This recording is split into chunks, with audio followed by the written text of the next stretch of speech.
Patuloy na nagbibigay serbisyo, pag-asa at saya. GMA Regional TV, kapuso ng bawat Pilipino.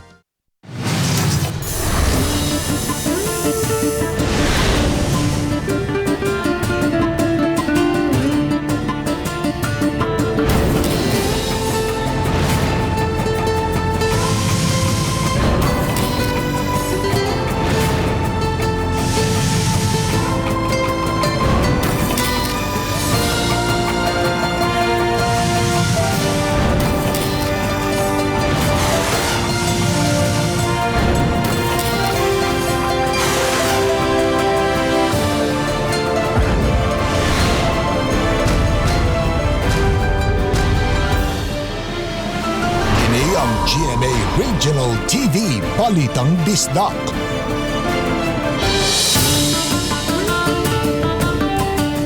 Mayong hapon, kini ang inyong GMA Regional TV, Balitang Bisdak.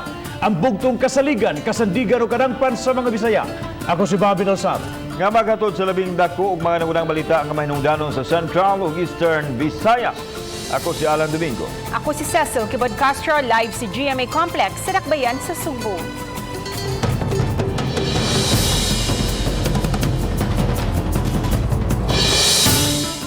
Utilization rate sa COVID bed sa mga tambalanan nila sa Sugbo, 30% na lang. Nagpasabot kini nga ni-minus na ang mga pasyente nga na-admit itandi sa mga nagkalabayng buwan.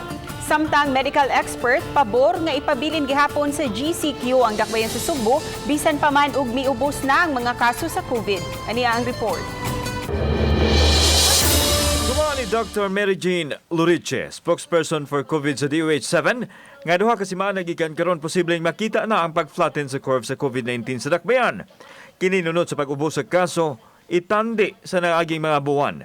Nagkatampo nini ang pagpakabana og disiplina sa mga tao sa pagsunod sa health protocol.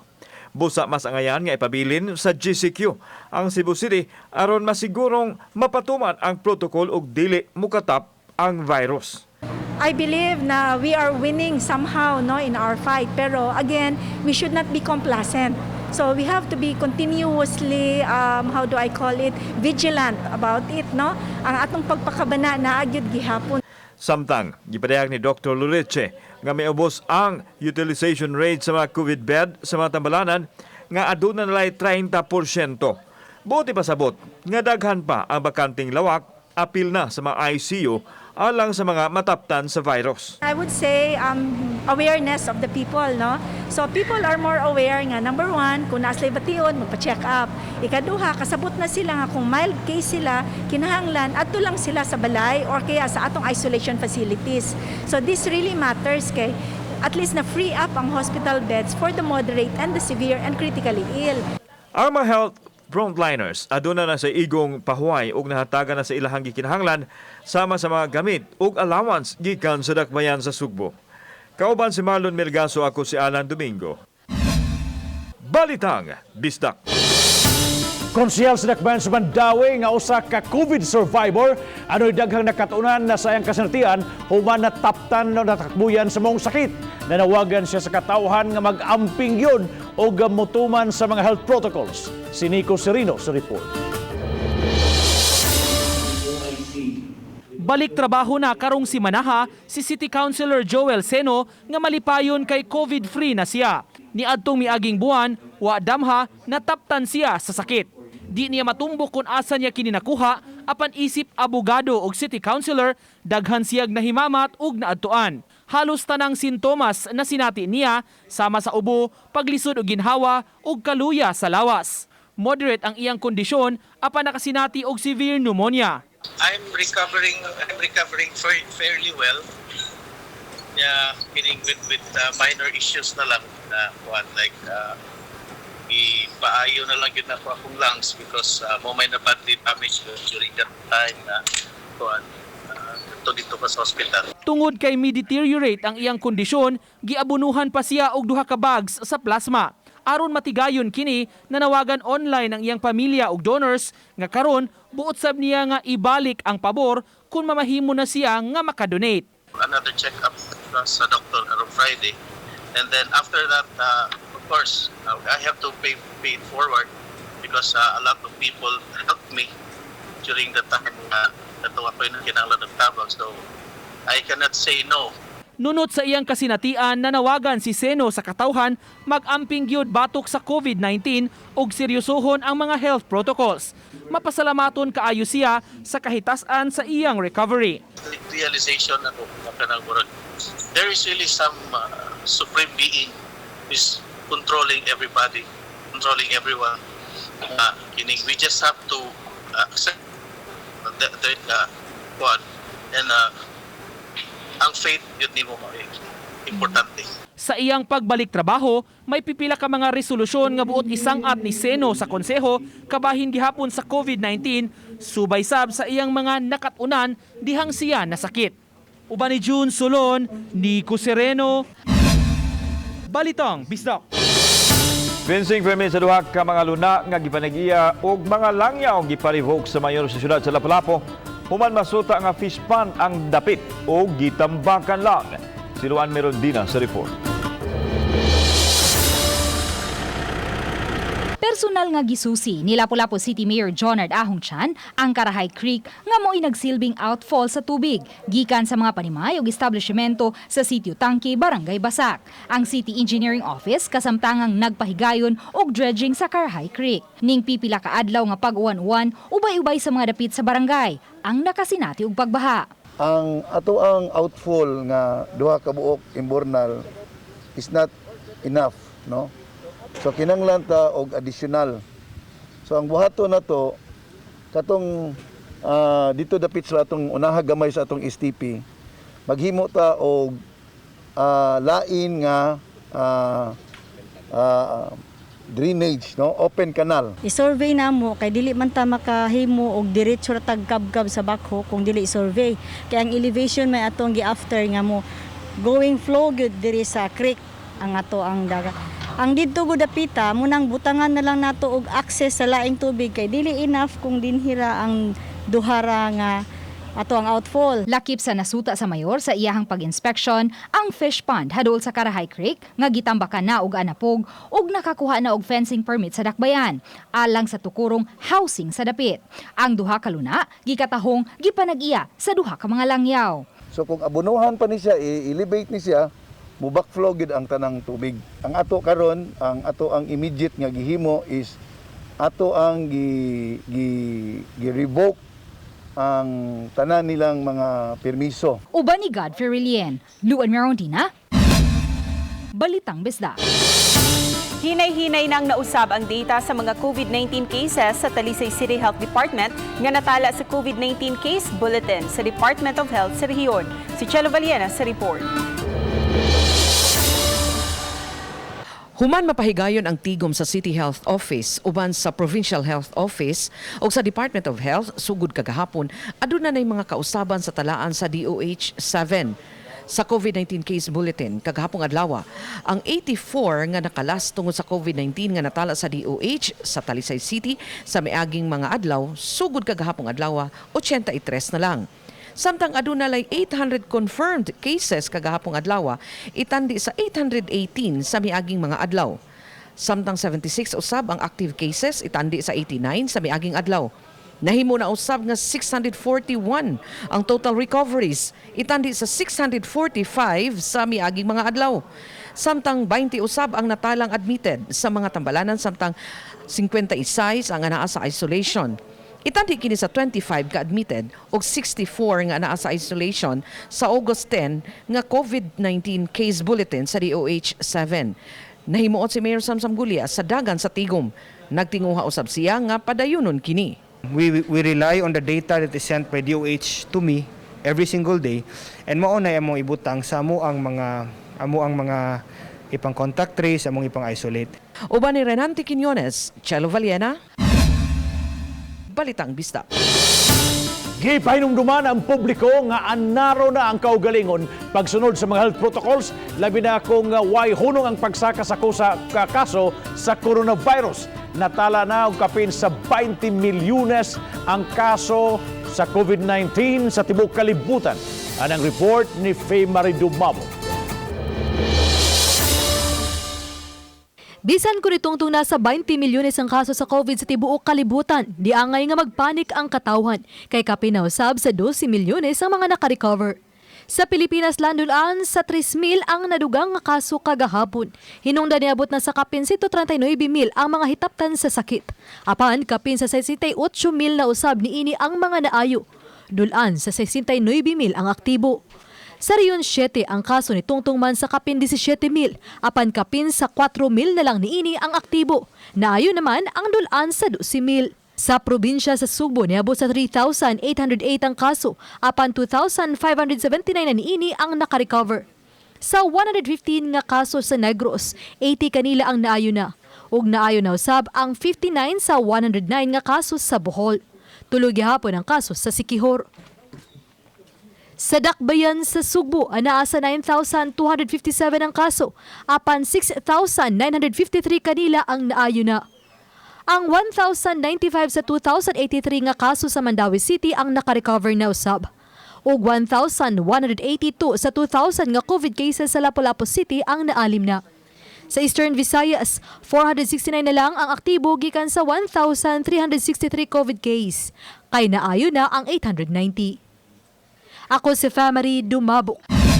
Balitang Bisdak.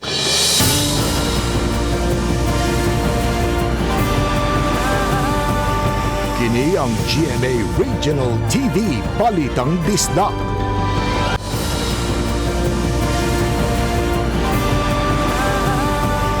Kini ang GMA Regional TV Balitang Bisdak. Aron kalikayan ang pagdasok sa mga pasaheros ang mag-ilog ug mga pagsakay sa mga bus dito sa Konsolasyon, gibalhin ng temporary terminal. Adunay live report si Nico Serino. Nico?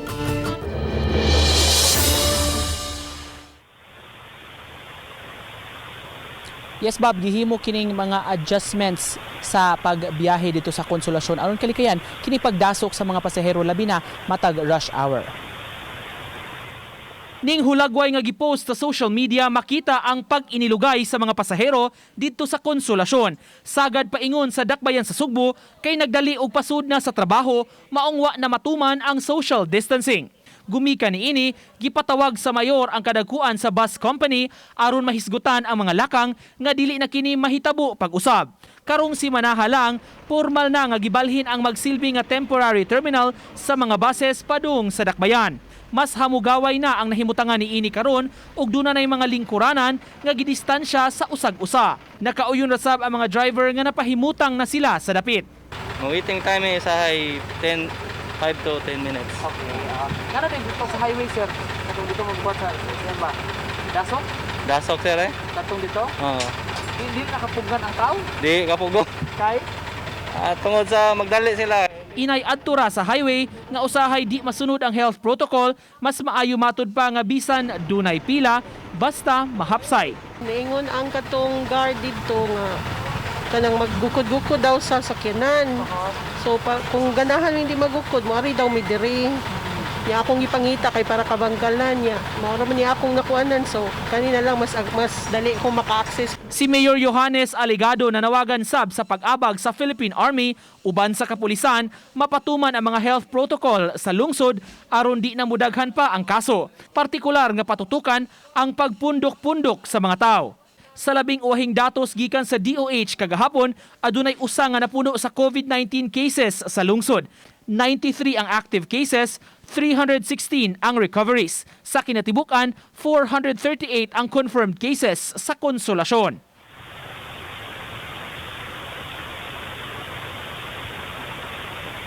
Kipahibaw sa LGU Konsolasyon, Bob, og niining tagduma sa bus company nga matag adlaw dunay 90 ka mga buses nga mobiyahe gikan sa Konsolasyon paingon sa Tri-Cities Cebu, Mandawi ug Lapu-Lapu. So dunay igong mga buses nga kasakyan unya sa mga pasahero. Bob?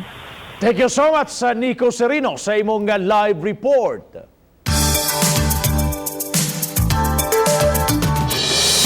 Bisan kung why face-to-face nga klase kanong tuiga apan DepEd Lapu-Lapu nang hire og dugang magtutudlo. Siluan meron din sa report. Gisusi ni DepEd Division City of Lapu-Lapu OIC Marcelita Dignos ang Bangkal National High School ganihang buntag. Kini aron sa pag-finalize sa mga pagpangandam alang sa ipahigayong online English proficiency exam sa mga teacher applicants. Ang Bangkal National High School usa sa 5 ka mga tunghaan sa Lapu-Lapu City nga mao'y magsilbing venue. Matod ni Dignos, tungod sa taas nga percentage sa enrollment, nanginahanglan sila og kapin sa gatos ka mga magtutudlo. Gamay ang enrollment sa private school because they are flocking into the public school. So maunang ni more than 100% na gani ang atong public schools. Bisan kung online ang exam, apan gikinahanglang personal nga moadto sa venue ang mga teacher applicants. Hinuon gipahimutang na ang mga health protocols nga ipatuman. Sa wala pa ang pandemic, mamahimong maka-accommodate og 45 ka mga tinun-an kining computer lab dinhi sa junior high. Apan tungod kay gikinahanglang ipatuman ng social distancing, 20 lang ka mga examinees ang mutik dinhi. Moabot sa 511 ka mga teacher applicants ang mukuha sa pasulit karong Agosto 18 ug 19 sa 5 ka mga tunghaan sa syudad sa Lapu-Lapu. Gikan sa pagsud sa gate, so magkuan sila sa temperature, magkuha sila sa thermogun to be done by the security officer nila. Pagsud na sila triage didto nga wherein among gi-require ang mga health officers namo, mga nurses. We assigned 2 nurses every school. Uban ni Godfrey Relien, Luan Merondina, Balitang Bisdak. Usa ka sitio sa Barangay Basak Pardo sa Dakbayan sa Subo na problema sa baha nga masinati nila panahon nga mubunok ang kusog nga uwan. Ania ang Balitang Barangay sa GMA Regional TV. Ingon ni ang sitwasyon sa sitio Ubos Pondok, Barangay Basak Pardo, kung mubundak ang uwan nga mubaha gyud sa kabadayan. Manglutaw ang mga butang kay moabot sa hawak sa tao ang giladmon sa tubig. Gani matod sa mga mulupyo, daw himuon na lang swimming pool sa mga bata ang baha sa ilang dapit. Lisod kaayo kay ang uban manarbaho, dili lang kay ako na pami mga silingan manarbaho niya. What if sayo sa buntag inana, so dili mi kaadto og trabaho kay tungod inani sa baha niya. Dugay kaayo mahubas ang baha. Pero karon kay init man wa nila masinati ang ilahang problema nga ilahang giantos ang baha. Kini akong gibarugan karon kuani siya sa baha unya ato makita usas mga naka-contribute siguro sa baha ang kining basura nga nakabara diri sa ilahang agianan sa tubig. Kung ato makita daghang kayong basura nga nagapundo sa ilahang agianan sa tubig. Gingong natabunan ang agianan sa tubig sa gitukod nga balay. Punan pas mga basura nga mubara sa agianan sa tubig. Dugay na kuno ang problema apan doon na konsehal sa syudad nga misusi sa dapit ug mipasalig nga pangitaan kini og solusyon. Nawagan ko ni Sir Guardo, Konsehal Guardo nga katong ni ani ka dinhi pag last sir, I hope unta masulbad na to among solusyon dinhi about sa baha kay dili sa dalim taga hawak na nga ang baha in town. Kauban si Marlon Milgaso, ako si Alan Domingo. Balitang Bisdak.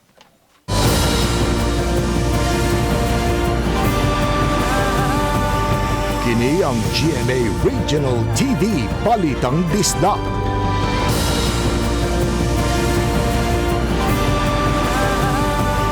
Kini ang GMA Regional TV Balitang Bisdak. 40 milyones ka pesos na nahipos gikan sa Special Education Fund human ipadaplin ang mga infrastructure projects sa pipila ka mga public schools sa Dakbayan sa Talisay. Si Chelo Valiera sa report. Musumada sa 40 milyones pesos ang naihipos sa Dakbayan sa Talisay sa pagpadaplin lang una sa mga proyekto sama sa dugang classroom o mga covered court. Mato ni Mayor Samsam Gulyas nga wala pay face-to-face classes nga mahitabo kanong tuig gabo sa uwa pay panginahanglan alang sa dugang mga classroom. Usa ang Mohon Elementary School ang apektado sa pagpadaplin unya sa mga proyekto. Mapasalamaton hinuon si Haralisa Ofredo, principal sa Mohon Elementary School, nga natapos na ang kanopi sa eskwelahan, ang ilang guardhouse, ang gate ug ang hugasanan sa kamot nga gigastuhan sa Special Education Fund. Ato mga covered court sa schools na di gina magamit karon because wala pa may face-to-face classes. So we have to realign some budget, especially from the infrastructure budget, para makatabang sa mga maestra karong panahon. Katong CCTV nga request na ako, maro na siya. So maro tayo ma-realign og ang building nga pangayo kay sa tinuod lang kuangan gyud tag 14 classrooms. Samtang gipahibaw ni Edgar Mabunay, City Budget Officer, nga ang 40 milyones pesos nga nahipo sa dakbayan gikan sa mga proyekto nga gipadaplin lang una mao'y gamiton sa pagpamalit sa unlimited supply sa mga bond papers, ink o pagpamalit og printer og photocopier alang sa 44 ka public schools sa elementary ug high school. Nya naay mga almost 40 sa karon ta nga current. Karon gi-deferred lang usa. Pero ang uban na implement katong wala pa abti sa kuan. Iyang gipasalig nga magamit na ang mga photocopier, printer, ink ug mga bond papers tungod kay ang bidding process subay man sa new normal procurement procedure. Naamay kuan, naamay GPPB resolution kanang effective, efficient and kuan gani sa kanang during the pandemic procurement na sila mga measures. Uban ni Renante Quiñones, Chelo Valiena, Balitang Bisdak. Gamit kayo ang mga motorsiklo isip matang sa transportasyon, labi na sa kalungsuran. Apan gamay ra ang nagpabutang og motorcycle barrier bisan sa probinsya sa Bohol. Din ang disenyo sa provincial government mao'y unang giaprubahan sa IATF. Alang sa mga mulupyo, dugang gasto pa kini, labi na nining panahon sa pandemya.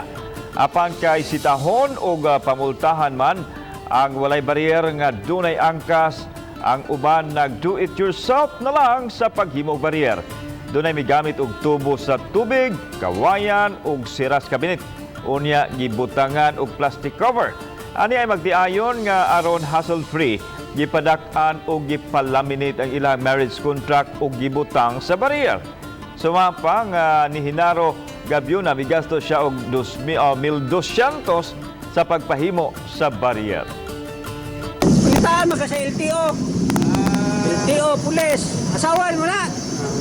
Okay, paliminit lang. Rung-li naman sila. Hoy, na, puplito na, larga.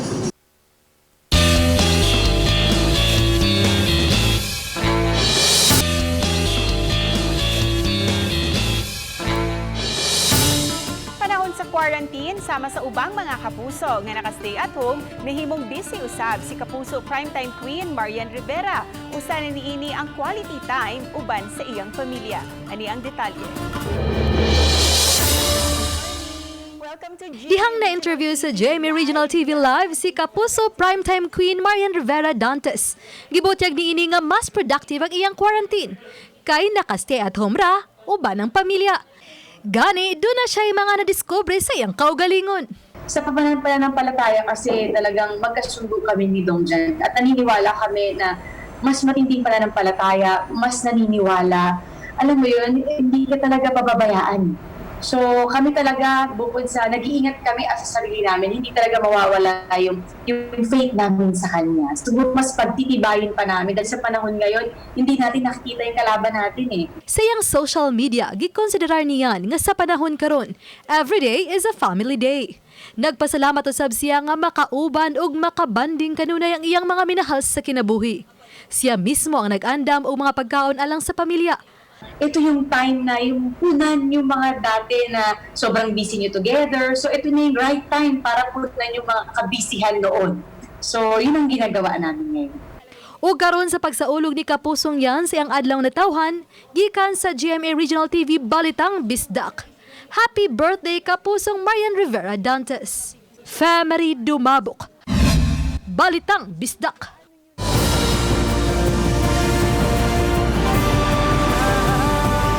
Kini ang GMA Regional TV Balitang Bisdak.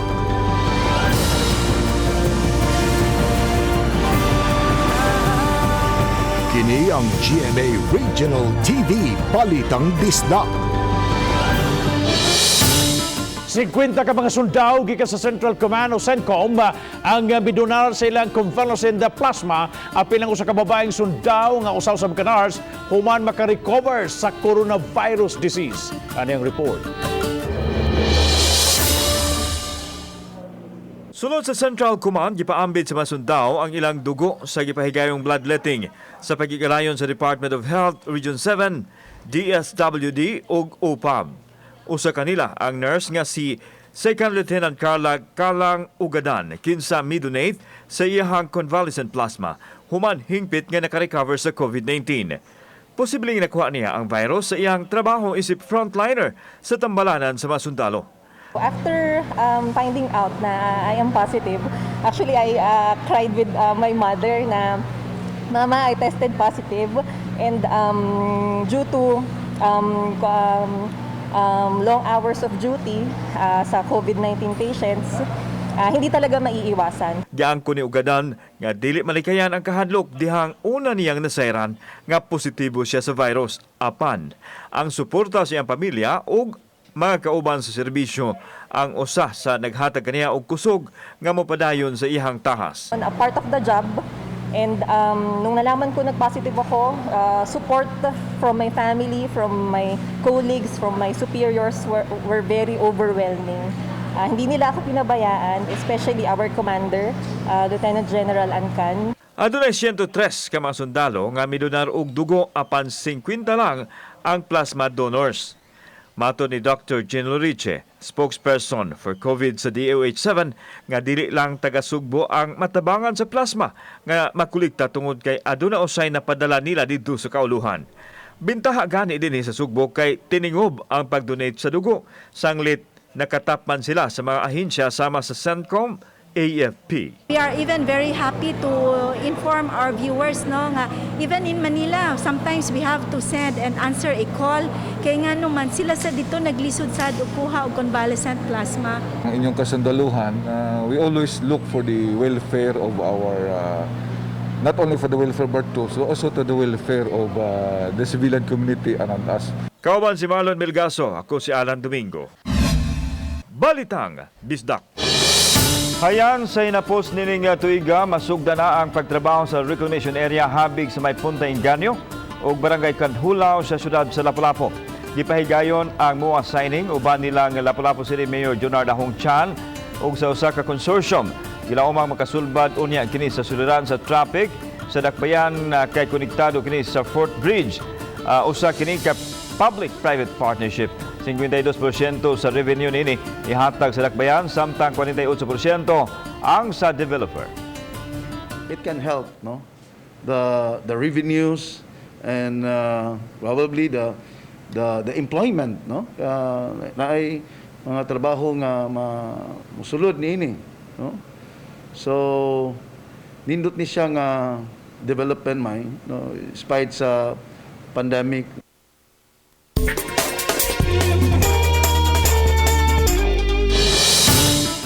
Anong kanhi World Boxing Champion Malcolm Tunyakaw, champion gihapon sa bag-uniyang panginabuhian dito sa Japan. Sa mga anaasiya sud sa boxing ring, padayon usab ang iyang pakigkumbate. Apan ning higayuna nakatabang siya sa pagproteher sa kalikupan. Kini ang report ni Femery Dumabo. Kunun sa kapaspas sa boxing ring si 2000 WBC flyweight champion Malcolm Tunyakaw, mousab kapaspas og kaabtik sa iyang trabaho isip basureros sa Japan. Ang 42 anyos nga si Tunyakaw kasamtangan naa sa Kobe, Japan ug nagpuyo sa maong nasud-sud na sa 17 ka tuig human sa pipila ka tuig nga nahimong boxing trainer. Niadtong 2018 lang gitanyagan siya nga motrabaho isip basurero nga dali sab niyang gidawat ilabi na kay regular. Sa maong trabaho, mas nitaas ang iyang respeto ug kaluoy sa mga basurero sa Pilipinas.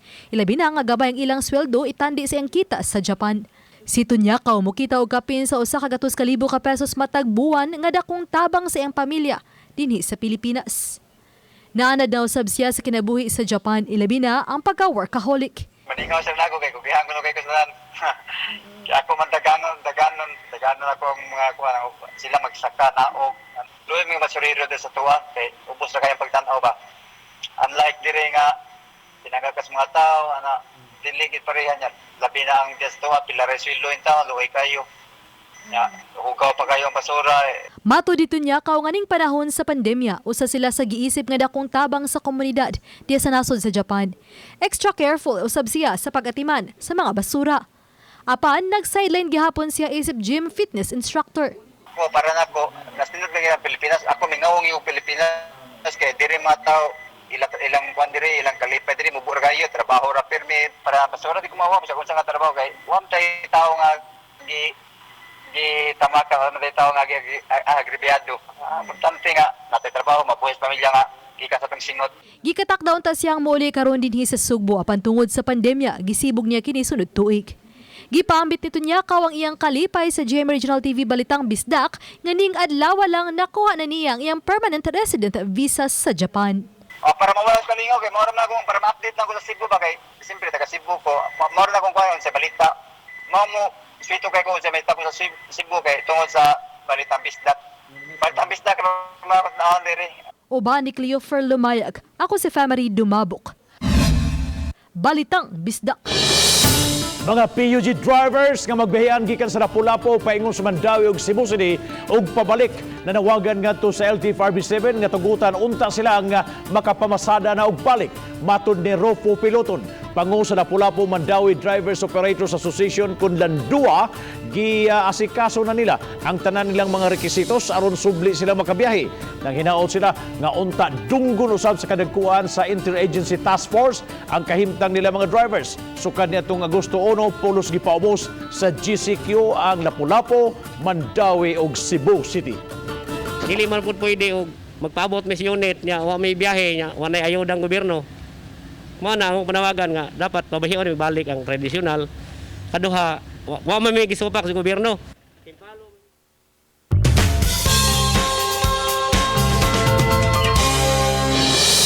Dakbayan sa Talisay miapod-apod og tulo ka wheelchair alang sa mga nagkinahanglan ini.